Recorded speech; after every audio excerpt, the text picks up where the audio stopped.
তো আজকে সকালটা শুরু হয়েছিল আমার রান্নাঘর থেকে। তো এখানে আমি বানাতে চলেছি চাউমিন, আর যেটার জন্য আমি পেঁয়াজ ভাজা ভাজা করে নিয়েছি। তারপর দিয়ে দিয়েছি আমি আলু, আর সাথে আমি দিয়ে দিয়েছি কড়াইশুঁটি। এখানে আমি ছোট স্লাইস করে কেটে নিয়েছি টমেটো, আর এখানে হলো গিয়ে আমার করে নিয়েছি বয়েল চাউমিন। এটা দেখতে লাগছে অনেকটা ম্যাগির মতন, বাট এটা হলো গিয়ে চাউমিন বয়েল করে। তারপরে আমি চলে গেছিলাম আবার রান্নাঘরে, আর এখানে মা আমার জন্য ভেজে রেখেছি তিতা করলা ভাজা, যেটা আমার খেতে খুবই ভালো লাগে। এই তিতা করলা ভাজাগুলো অনেক মুচমুচে কুরকুরে হয়, খেতে কিন্তু অনেকই টেস্ট লাগে, মানে বোঝা যায় না যে তিতা কলা খাচ্ছে না কি খাচ্ছে। তারপর বিকালবেলা আমি বেরিয়ে গেছিলাম একটু রাস্তায় যেতে। আমাদের এখানে হলো গিয়ে সিএম এসেছে, আর সিএম কে দেখার এক্সাইটমেন্টে দেখো ভিড়, অনেক মানুষের ভিড়।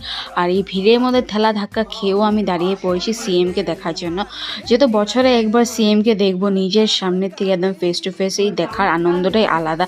আর এখানে দেখো গাড়ির মধ্যে যেতে দাঁড়িয়ে আছে আমাদের সিএম, সবাইকে বাই বাই দিয়ে সবাইকে হাত জোড় নমস্কার করে যাচ্ছে। তো আমি একটু ভিডিও করে নিলাম দাঁড়িয়ে দাঁড়িয়ে, যেহেতু এইসব মানুষদেরকে সবসময় দেখা যায় না।